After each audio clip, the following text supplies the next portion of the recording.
Nesse episódio, a gente vai falar sobre Quirón entrando em Touro. Qual é a mitologia de Quirón, como ele funciona no nosso mapa e qual que é a dele em Touro. Quirón, ele tem uma órbita muito regular. Então tem signo que ele vai ficar por 8 anos. E tem signo que ele vai ficar por 2 ou 3. Então até o tempo dele dar uma volta inteira no Sol é tipo 50 anos, mas a gente sempre fica meio alerta, assim, meio observando assim, a movimentação dele. Ele é um asteroide, então ele não é um planeta que foi descoberto nos anos 70. E ele fica ali entre Saturno e Urano. Ele nasce dentro da mitologia grega. Quirón é filho de Filira, que era uma ninfa, e Saturno, que era o próprio Titã mesmo, Cronos, né?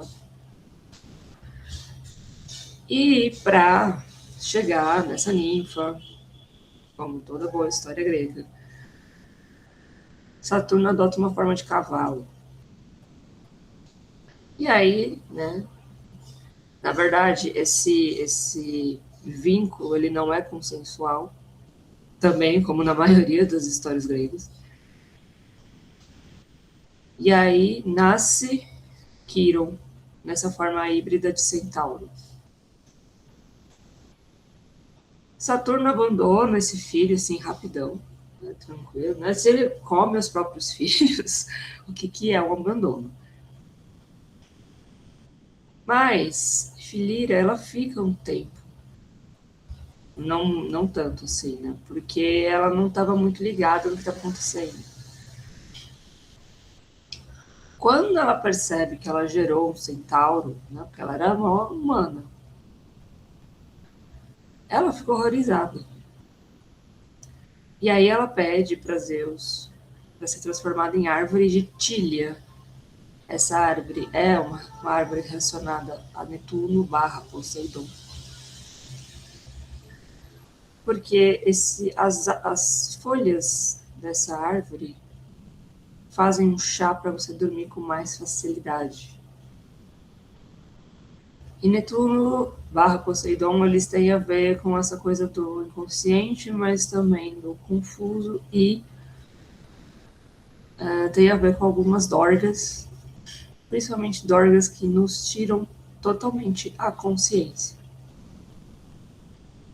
Então a gente tem essa mãe que decide se tornar uma árvore de Tília, porque ela não estava também conectada com essa realidade. E ela estava fugindo de algo que ela não estava gostando, né? Que é o próprio filho. De ter que lidar com essa figura esquisita. Então, quando, assim, a gente já pode falar desse ponto, que quando você tem no seu mapa, ou quando você vê o mapa de outra pessoa, com a Lua fazendo um aspecto com Quirón ou com Netuno, a gente pode interpretar como a mãe do nativo dormia, entre aspas, frente à realidade do seu filho. Ou são mães evasivas. Aquele tipo de mãe que fala assim, nossa, mas minha filha tinha anorexia e eu não percebi. Ou minha filha tinha bulimia e eu não percebia. Ou também são pessoas que têm muita dificuldade de enfrentar a própria sombra, então não consegue ver o filho, porque o filho reflete a sombra. Aí acaba rejeitando porque não consegue lidar com aquilo. Então também é um tipo de abandono.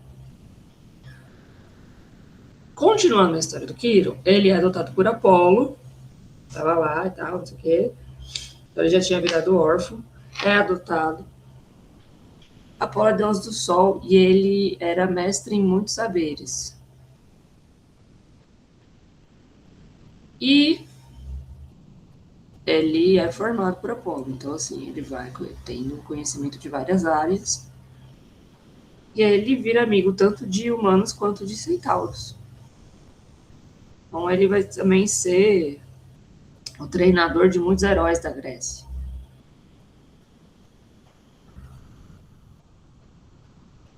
A primeira, que a gente pode falar, a primeira ferida de Quiron é a orfandade. A segunda ferida dele vai porque ele treinou Hércules. E aí a segunda ferida surge quando Hércules volta da morte da Hidra.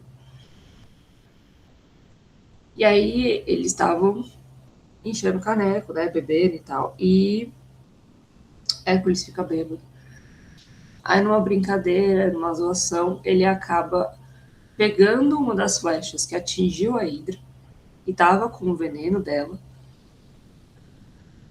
E aí na zoeira ele vai brincar de atirar e acaba pegando, sem querer querendo, na coxa de Quiron. Esse veneno da Hidra, ele não tem remédio. E aí a gente tem que lembrar que Quiron é um filho de um deus. Então ele não consegue morrer. Então nesse primeiro momento ele sofre muito com a dor e com o fato de que é um remédio que não tem cura.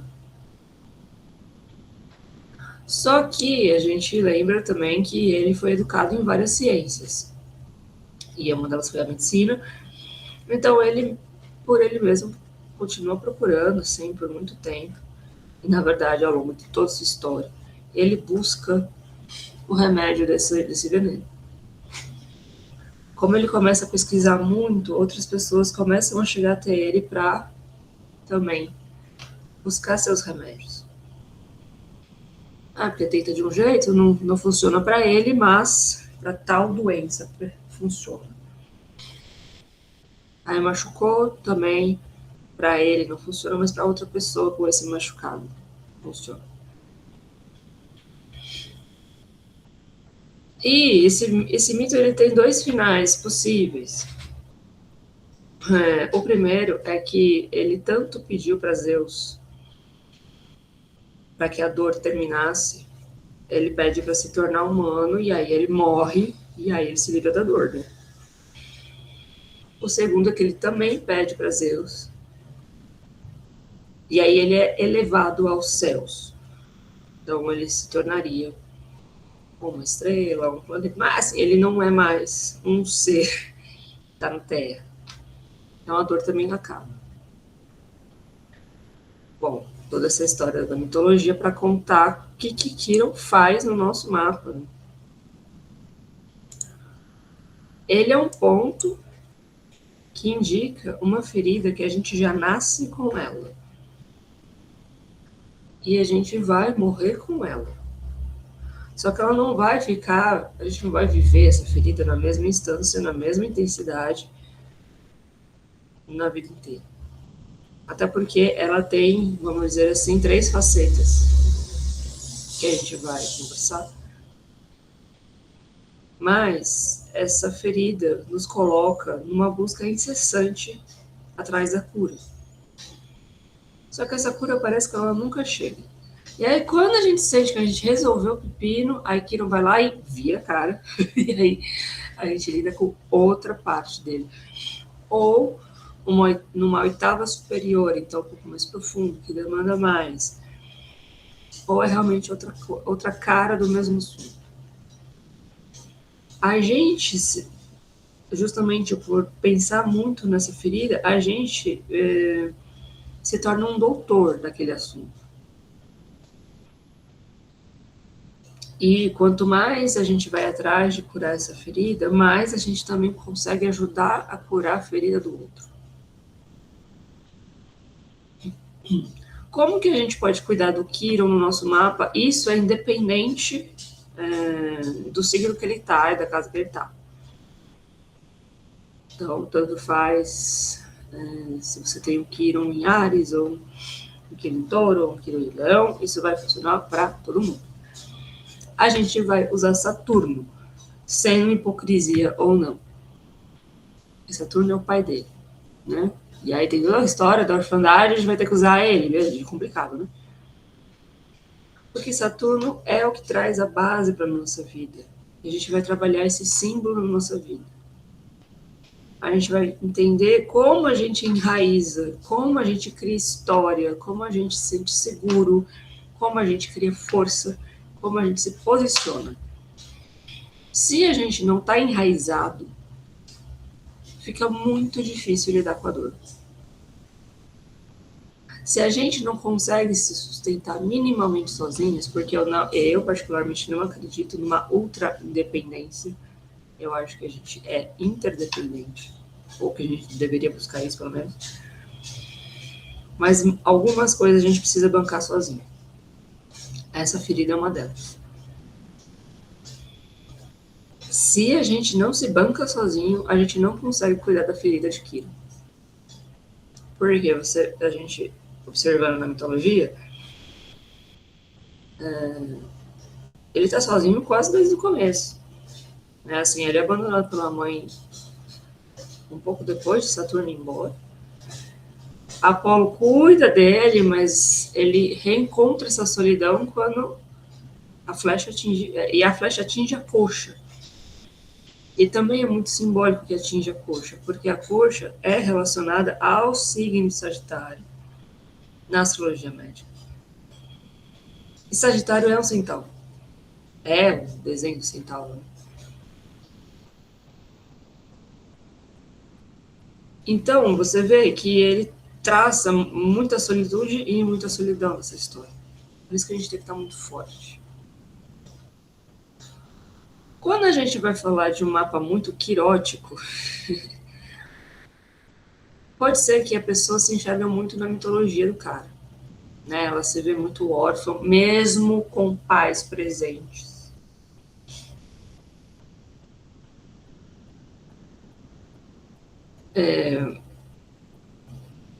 E tem um lance que a gente chama do triângulo de Karpman.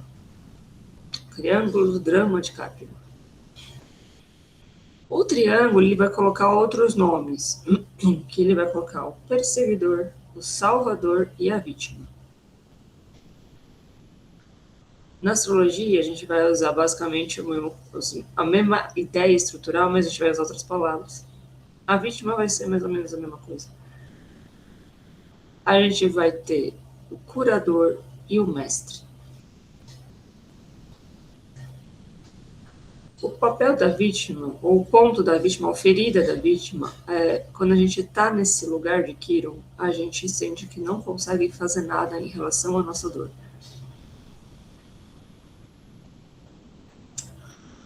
É uma zona confortável, mas é uma zona de medo. Então, se eu tenho, por exemplo, o Quiron em Leão, eu vou ter uma ferida na minha autoexpressão em relação ao meu prazer, ao meu lazer. Então, eu sinto que eu não posso... É a ferida, principalmente no caráter mais genuíno das coisas, na espontaneidade. E aí, quando eu estou num lugar de vítima, eu sinto que eu não consigo fazer nada em relação a isso. Eu não consigo ser espontânea, mas também não tem muito o que fazer. Eu tenho sempre que estar com uma máscara, né? Porque assim, o leão também é o cara dos palcos, né? Eu sempre tenho que ser um exemplo. Eu sempre tenho que estar numa liderança, mas muito comedida. Quando a gente vai falar do Salvador aqui, que seria o mestre,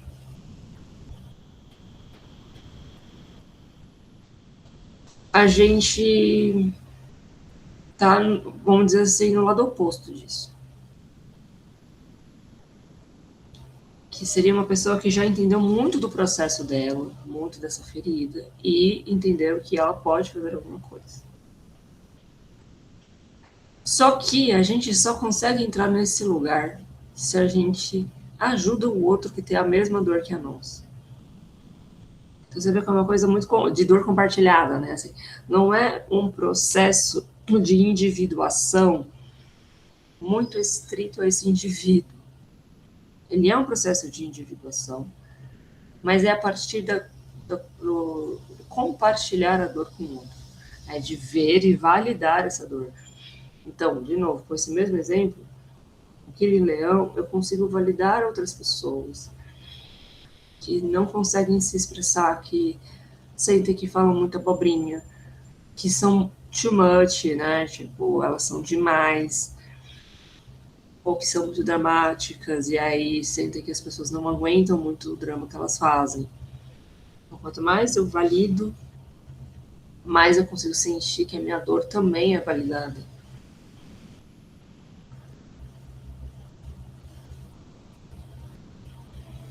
E aí a gente vai ter nesse meio o curador.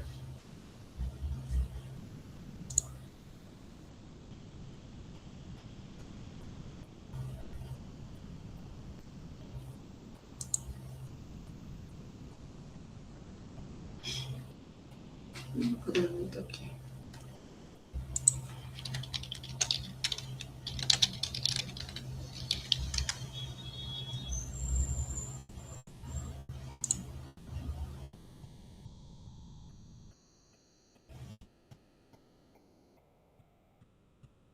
É isso, mais curador e vítima.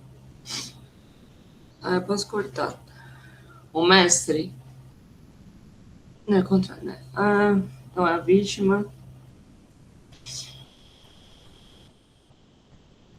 O curador, ele tem que viver com a dor insuportável da flechada na coxa. Como ele convive com essa dor, ele acaba desenvolvendo uma empatia pelos outros. E compreende a dor dos outros, porque ele compreende o próprio sofrimento.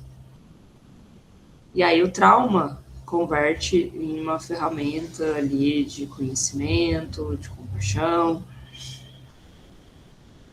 E aí quando a gente se torna mestre,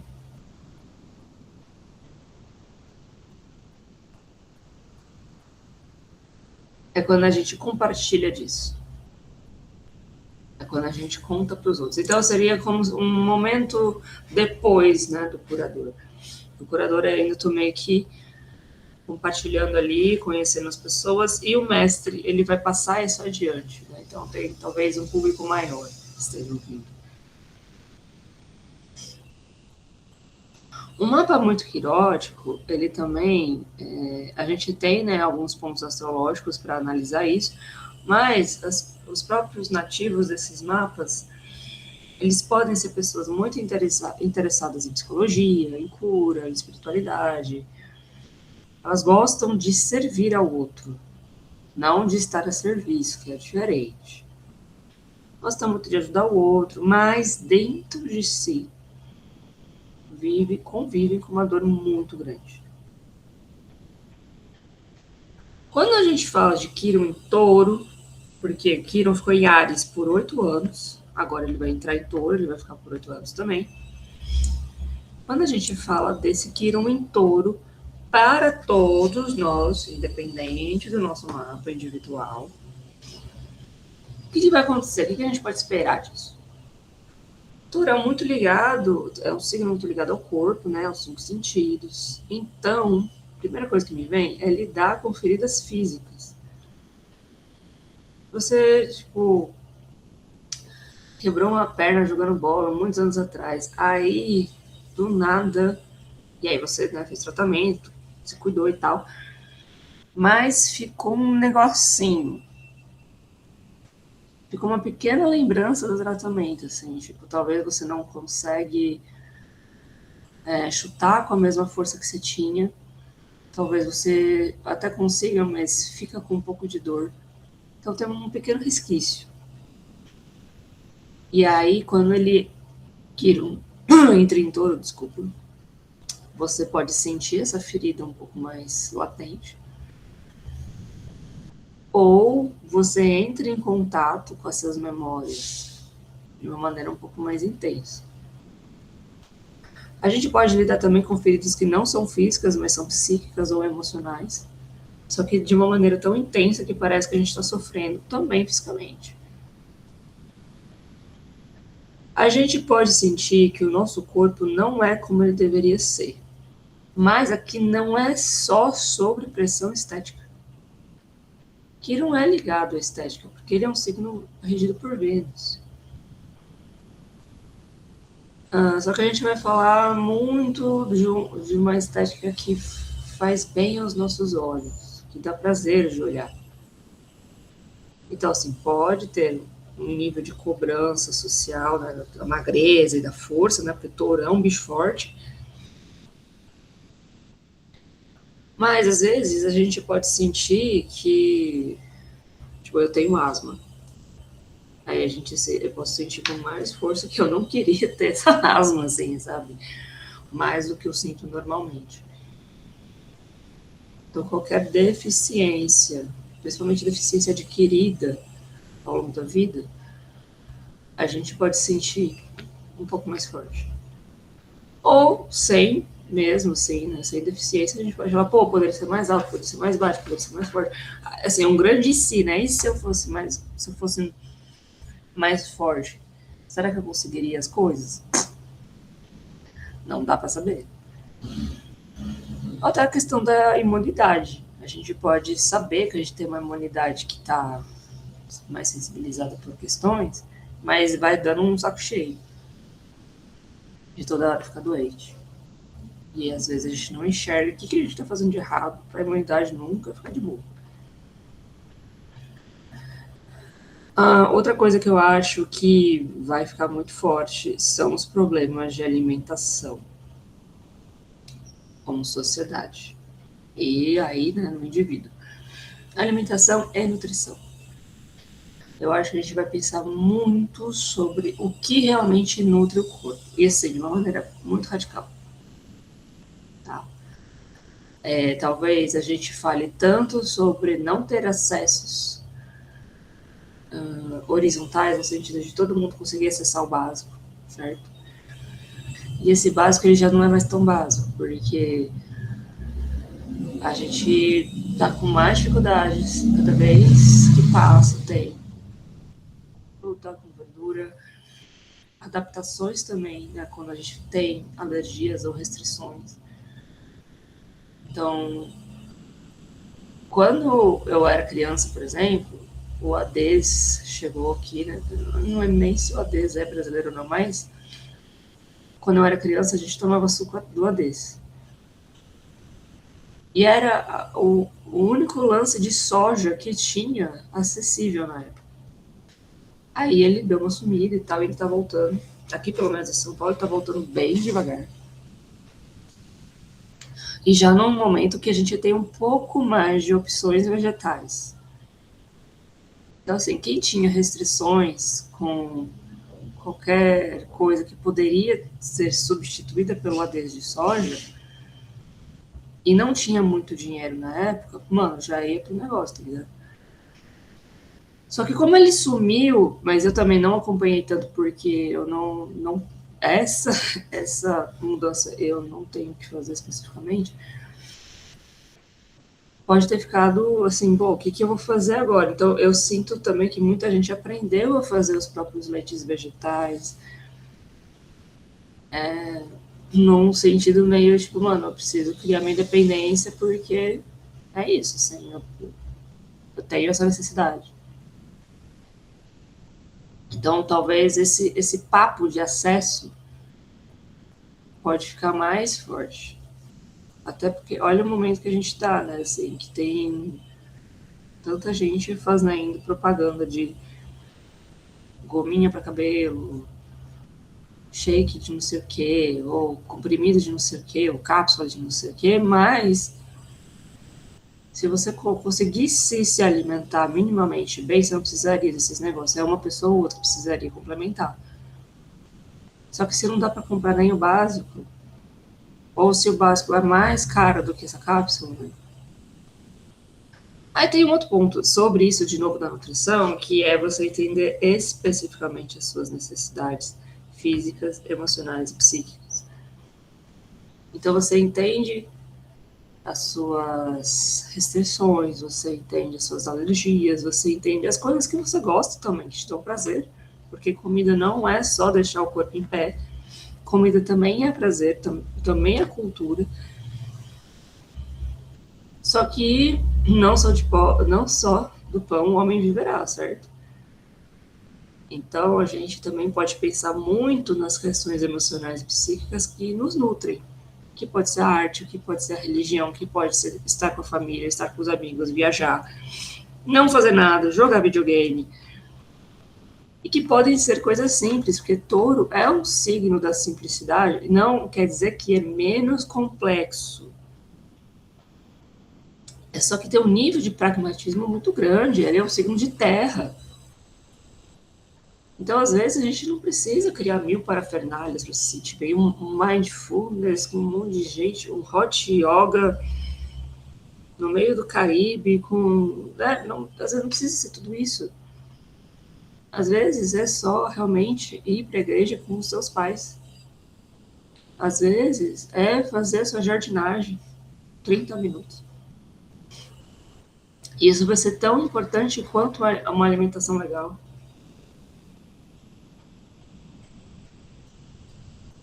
Outro assunto que eu acho que vai ser importante é a reconstrução da autoestima. Porque se a gente está falando assim, Quirón em touro, ele não está necessariamente fraco, nem forte. Né? Para asteroide, a conversa de que a gente fala de domiciliado, exilado e tal, a gente usa, assim, a gente fala mais de Quirón em virgem, ele está muito em casa. Porque virgem já fala de orfandade, Quirón é o cara órfão, então assim, o Quirón em touro, ele não vai falar necessariamente de uma orfandade, a dor de estar sozinho, mas é a dor da autoestima, a dor do se valorizar, a dor da percepção de si. Então a gente vai falar de trauma, de pressão social, de status, da falta de dinheiro, ele é muito ligado a ter o dinheiro da sobrevivência. A touro, ele tem muito medo de depender do outro financeiramente, mas quando ele tem o dinheiro dele, ele sabe, né, ele sabe luxar. Né? De novo, é um signo ligado a Vênus. Ele sabe luxar, ele sabe gastar. Ou ele gosta de gastar, né? Assim. A gente também vai pensar em boas atividades físicas e, de novo, no lazer. Essas atividades físicas, eu tenho uma percepção que talvez a gente reforce algumas questões do corpo muito grande e muito forte. E aí, realmente, era um lugar meio intenso demais. Né? Você faria qualquer coisa para chegar nisso. Mas você tem o outro lado, né? De como a gente chega num corpo forte, continuando natural, tá ligado? E a gente pode passear também pela sensação eterna de nunca ter dinheiro suficiente. Do medo de não sobrar para amanhã. Do medo de não ter comida amanhã. Por isso que touro vai acumulando. Ele vai acumulando coisas, mas também vai acumulando situações, né? Trauma, mágoa.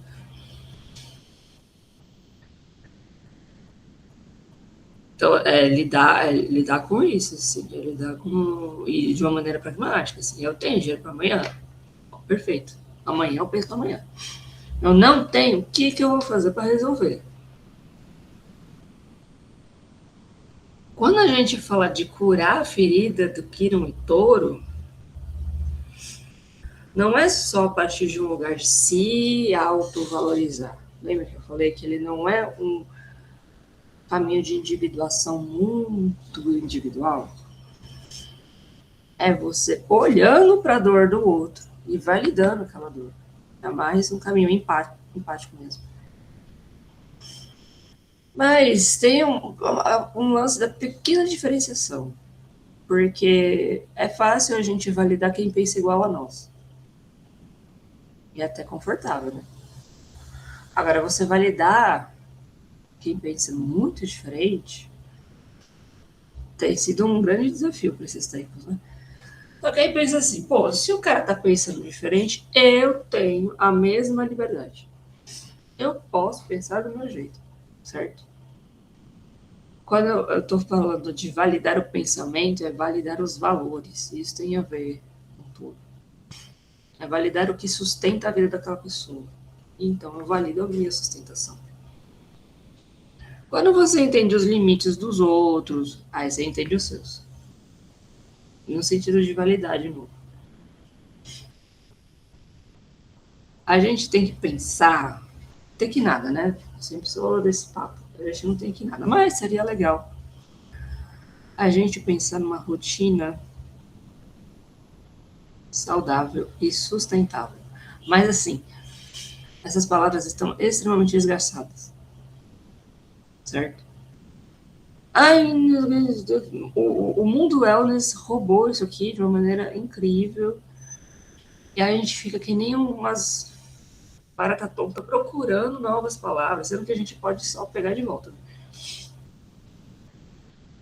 O que é o saudável e sustentável para você? Porque um moleque de 20 anos que tá, sei lá, tentando entrar num time de futebol profissional, ele não tem a mesma energia, ou justamente, né?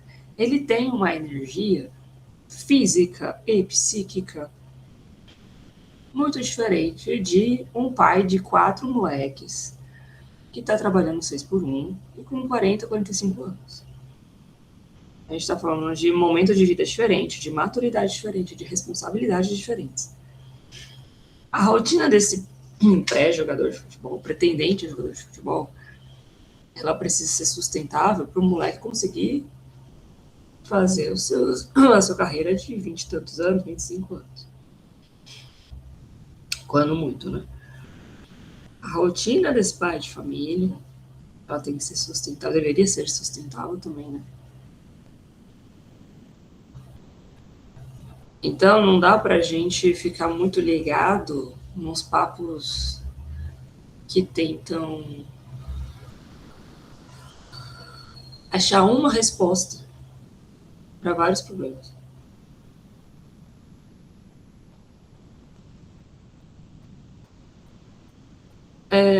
Tem uma última coisa que eu acho que é legal a gente pensar, que é, claro, né, os exercícios físicos. Pensar assim, o próprio bicho, o touro, a gente vai pensar na tourada, a gente vai pensar na vaquejada. Mas ele sozinho, sem no mato, assim, ele não é um animal, né, muito dinâmico. Tanto que a gente até faz essa brincadeira. Quando o touro senta, ninguém levanta o cara. Tipo, meio na brincadeira de dizer que taurinos, o ascendente em touro, ou a lua em touro, talvez a lua em touro um pouco menos, mas são muito teimosos. Não é só por causa do animal, é porque é um signo fixo. Então, os signos fixos, eles tendem a ser mais teimosos.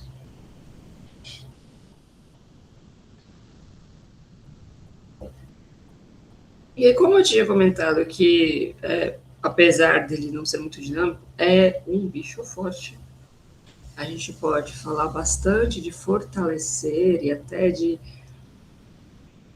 deixar definido e assim, quase colocando o fisiculturismo como a única possibilidade de força. Um outro aspecto que pode vir é pensar em atividades que deem prazer. O retorno também é muito ligado a isso. Então, talvez você prefira ir para uma zumba com todas as senhorinhas que tem na sua academia de bairro. Você prefira ir para uma dança de salão, você prefira ir andar de skate, fazer escalada, que são atividades que são dinâmicas, mas que elas não necessariamente precisam de um corpo escultural para você fazer. Você precisa saber como faz. Porque aquilo te dá prazer. Porque tem o desafio, porque tem a questão, sei lá, de estar em grupo, então você quer jogar handball, então tem uma questão de time que você gosta. Mas que isso também pode ser uma possibilidade, sabe? Assim, não ficar, tipo, tão imerso nessa coisa, nessa obrigação, de uma performance de academia que não faz tanto sentido se você não é um atleta de fisiculturismo. Então não é não fazer exercício, é talvez realmente buscar uma parada que você gosta. Então esse foi o passeio sobre o Quirón e Touro. A gente vai ter 8 anos para perceber como ele funciona, principalmente como ele funciona no nosso mapa. E aí a gente também consegue conversar sobre o que a gente enxerga na sociedade. E aí o que eu sempre falo no final é: procura o signo de Touro no teu mapa, veja a casa que ele está. E aí, assim, são 8 anos de observação, assim, a gente não fica muito antenado em relação a isso, mas quando você lembrar disso, lembra dos aspectos e dos pontos que a gente conversou aqui no podcast, como que você está vivenciando eles, como que você vivia antigamente. É sempre legal, tipo, fazer essa análise no começo, no meio e no final dos trânsitos. Então, tipo, agora, que era o ano 1, daqui uns 3, 4 anos, e daqui no finalzinho mesmo, daqui 7, 8 anos. Porque a gente vai ter vivido esses pontos de maneiras diferentes. É isso. Obrigada pela atenção, pela escuta. E até o próximo, que eu não sei quando vai ser, próximo episódio.